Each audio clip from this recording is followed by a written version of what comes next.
I'm Patrick Belmont, and I'm running to represent Utah House District 3 in the Utah Legislature, representing Logan, River Heights, and Richmond. I want to talk about an issue that is really important for our democracy, and that is gerrymandering. The way a democracy should work, it's a participatory form of government, right? We need people who are talking, who are staying engaged, who vote for people, and those people end up making rules and laws and things that we have to follow. The people have to be choosing their representatives. That is essential. Another really essential part of the democracy that we have here in America is that we, the people, retain the right to reform our government. If we don't feel it's working in our best interests, we have the ability in our Constitution to reform the government. And so that's what Utahns did in 2018. We passed a ballot initiative that created an independent commission to redraw our maps every 10 years. And so that independent commission was supposed to be taking all partisanship out of the process so that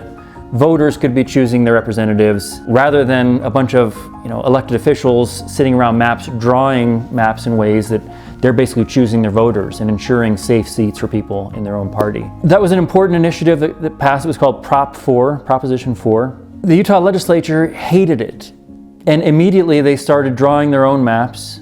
And it wasn't just Republicans at that time. There were a couple of Democrats who were also in on drawing maps that were going to be safe seats for them.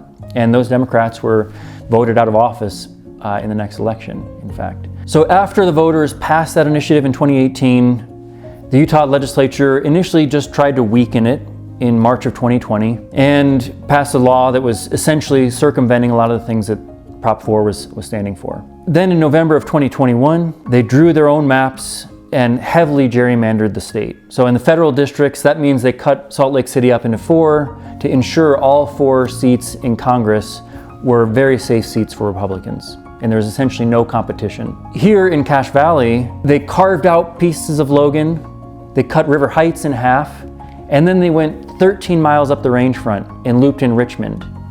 It's very clear gerrymandering, and it was intended to save a safe seat for a Republican here. This is just cheating. That's what it comes down to. And really good people, like Dan Johnson, voted for this gerrymandering knowing that it was going to protect the seat that he was in. And that's one of the things about this type of cheating. Everybody is kind of forced to do it by their parties, and that's one of the problems with party politics.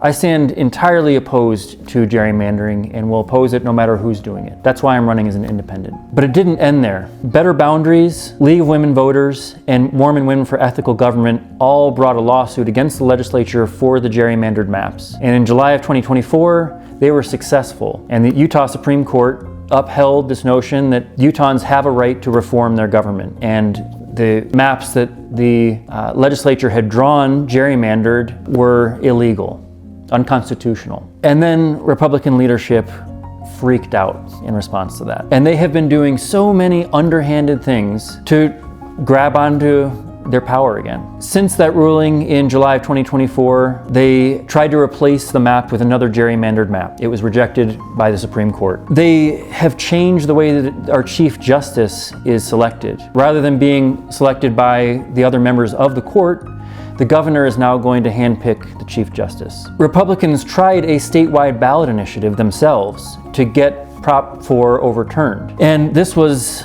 unbelievable. It was a tremendous amount of fraud.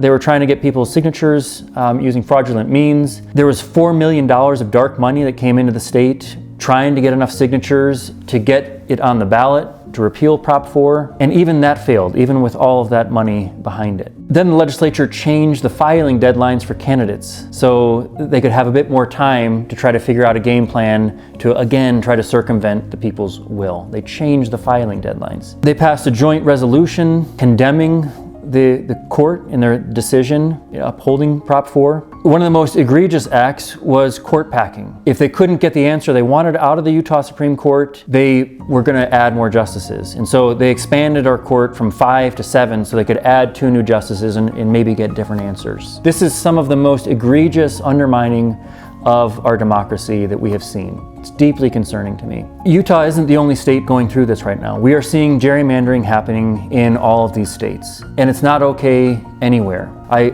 oppose it full stop. Legislative leadership in lots of states are getting away with it. And so it's a matter of, Are people going to step up and stand up for our democracy and say, this is not who we are, this is not how we're going to run our democracy, it's not okay, and kick people like this out of office? My opponent voted for every one of these bills supporting gerrymandering. That should deeply concern any of us who believe in democracy, regardless of where you are on the political spectrum. So the question is, will reasonable people stand up to protect our democracy against authoritarian Trump regime? Republican elected officials are certainly not doing it.